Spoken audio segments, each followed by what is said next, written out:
ओम नमो भगवते वासुदेवाय। नमस्कार, मैं आचार्य विनय कश्यप प्रयाग एस्ट्रोलॉजी सॉल्यूशन और रिसर्च सेंटर में आप सभी का स्वागत है। दोस्तों, आज हम लोग जानेंगे कि विभिन्न लग्नों की परिणाम क्या आते हैं। ठीक है, लग्नों का जो परिणाम होता है, अगर उसमें कोई ग्रह बैठता है, अगर वो लग्न खाली होता है, वो लग्न में जिस राशि होता है वो राशि खाली होता है, तो क्या परिणाम होगा, उसमें लग्नों में ग्रह बैठेगा तो क्या परिणाम होगा, उसके बारे में आज हम विस्तार से जानेंगे। लेकिन उससे पहले जो दर्शक मेरे चैनल में नया है वो कृपया मेरे चैनल को सब्सक्राइब कर ले, साथ ही साथ बेल आइकन को भी प्रेस कर दे कि मैं जब भी वीडियो अपलोड करूं आप लोगों को नोटिफिकेशन मिल जाए। आइए दोस्तों समझते हैं। देखिए, ग्रह की कोई ना कोई राशि तो लग्न में होगा ही, ये हमें मालूम है। और उस राशि के हिसाब से क्या होता है कि मानसिक तथा शारीरिक तथा व्यक्तिगत विशेषताएं होते हैं। उसका मानसिक चिंताधारा कुछ हो सकते हैं, उसकी शारीरिक बनावट राशि के हिसाब से होता है, और विशेषताएं जो है वो राशि की जो विशेषताएं है उसके हिसाब से शरीर उसका उन जातक का विशेषताएं आ जाते हैं। लेकिन बात कब आते हैं, देखिए समझिएगा, जब उसमें कोई ग्रह उदय होता है या उसी राशि में कोई ग्रह अगर अस्त होता है या उस राशि को कोई ग्रह दृष्टि देता है, तो ये जो मानसिक स्थिति होता है, शारीरिक बनापन जो होता है, बनवट जो होता है शारीरिक, और ये व्यक्तिगत विशेषताएं जो है, इसमें थोड़ा तारतम्य आ जाता है। ठीक है, ये हमें समझना होगा। उसमें ऐसे राशि हिसाब से जो मानसिक स्थिति होगा, शारीरिक स्थिति होगा या व्यक्तित्व जैसा होगा, अगर उसमें कोई ग्रह उदय हुआ या अस्त हुआ या कोई ग्रह ने उसे दृष्टि डाल दिया, तो उसमें तारतम्य आ जाएगा। तो इसी विषय में आज हम समझेंगे। अगर लग्न में सूर्य देवता होता है तो क्या होता है। देखिए, अगर लग्न में सूर्य देवता रहता है तो वो जातक समझिएगा कि सूर्य आकृति में क्या देता है, बुद्धि और स्वभाव में सुधार करता है। अगर लग्न में सूर्य देवता होता है तो उसका बुद्धि ज़्यादा होगा और स्वास्थ्य में सुधार पता आएगा। जो भी खराब स्वास्थ्य होने नहीं देता है, सुधार करता है। अगर चंद्रमा लग्न में हो तो क्या आ जाएगा रिजल्ट, देखिएगा कि अगर चंद्र देवता क्या देता है, चंद्रमा जो है वो आकृति में सुंदरता और कोमलता देगा, जातक को सुंदर बनाएगा। जो जातक का जो अंदर से ही वो कोमल होता है, किसी को कुछ राप से बोल नहीं पाता है, वो सुंदरता के साथ साथ कोमलता भी रहता है। अगर लग्न में अगर मंगल देवता होता है तो वो क्या करता है कि मंगल से क्या होता है कि समझिएगा, मंगल से व्यक्तित्व पर क्या होता है, वो कड़वापन आ जाता है। ठीक है, और स्वास्थ्य गठन जो है वो थोड़ा मजबूत होता है और परिश्रमी आकृति का हो जाता है। वो जातक परिश्रम करता है ज़्यादा, उसे देखने से भी लगता है कि बहुत ज़्यादा परिश्रम कर रहा है। और साथ ही साथ वो मुख्यतः जो है उग्र स्वभाव तथा सुख स्वभाव वाला होता है, अगर लग्न में मंगल देवता होता है। अगर लग्न में बुध देवता होता है तो क्या होता है कि बुध से हमें आनुपातिक रूप से अच्छे आकार का शरीर मिलता है। ठीक है, और मुख्यतः वो उग्र स्वभाव वाला होता है वो जातक, वो जातिका, अगर लग्न में बुध होता है। और शरीर का रंग कुछ पीलापन होता है, पीलापन लिए हुए होता है शरीर का रंग। अगर गुरु देवता अगर लग्न में होता है तो वो समझिएगा वो जातक साफ रंग वाला होता है।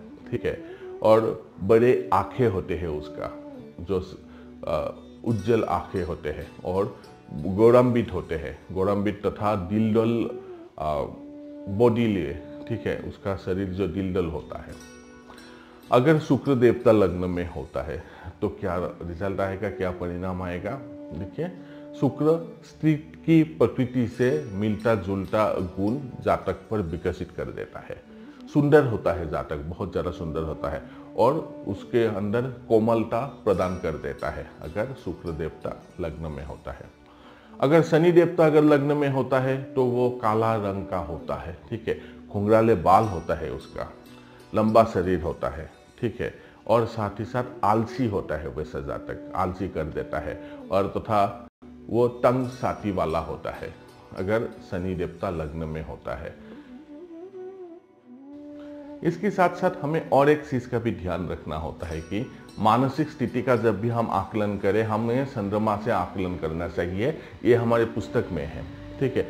फिर भी आप लोग देखिएगा कि वास्तविक व्यवहार में मुख्य राशि का जो है, लग्न में जो राशि है उसका बल तथा लग्न का जो राशि है उसका स्वामी का बल तथा लग्न में कौन सी ग्रह का दृष्टि आ रहे हैं, ये सब भी देखना चाहिए। इससे क्या होता है कि सिर्फ चंद्रमा को ही अगर हम मानसिक स्थिति के लिए देखेंगे, अगर ये सब हम लग्न में लग्न राशि का बल अगर नहीं देखेंगे, लग्न में कौन सा राशि का बल है वो नहीं देखेंगे, लग्न जो राशि है उसकी स्वामी को अगर हम नहीं देखेंगे या लग्न पर दृष्टि देने वाले ग्रहों को अगर हम नहीं देखेंगे, तो क्या होता है कि मानसिक जो देखने में थोड़ा तारतम्य आ जाते हैं, उसका मानसिक गति कैसा होगा देखने में तारतम्य आ जाते हैं, मानसिक आकलन करना थोड़ा प्रॉब्लम आ जाते हैं।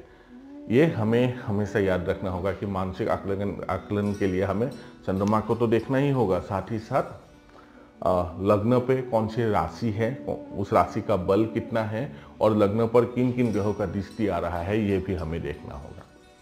देखिएगा कि बीमारी और दुर्घटना पर हमें हमेशा उदय या अस्त होने वाले ग्रहों का और तथा चंद्रमा और सूर्य का साथ कोई ग्रह का जुति का विचार भी हमें करना होता है। यदि सूर्य, चंद्रमा और लग्न के साथ अधिक क्रूर ग्रह जुति में आ जाए या दृष्टि में आ जाए तो वो क्या होता है, परिणाम कैसा देता है, जातक का दुर्घटना हो जाते हैं, ठीक है, अचानक विद्रोह हो जाते हैं और अचानक जातक का मृत्यु भी हो सकता है। ऐसा वास्तविक व्यवहार में देखा गया है।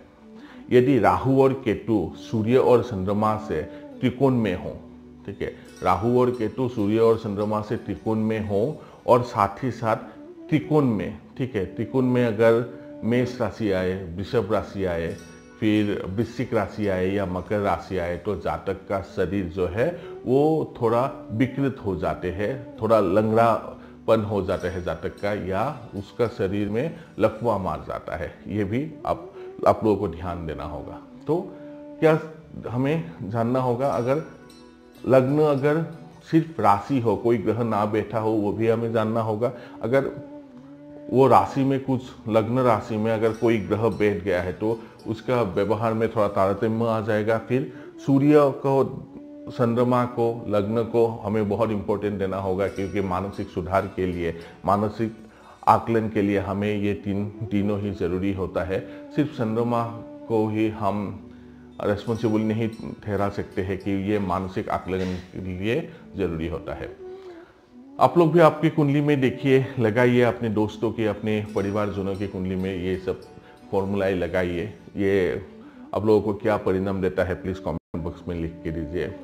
अगर मेरा वीडियो आप लोगों को पसंद आते हो तो प्लीज़ इसे लाइक कीजिए, शेयर कीजिए और सब्सक्राइब करना मत भूलिए। धन्यवाद।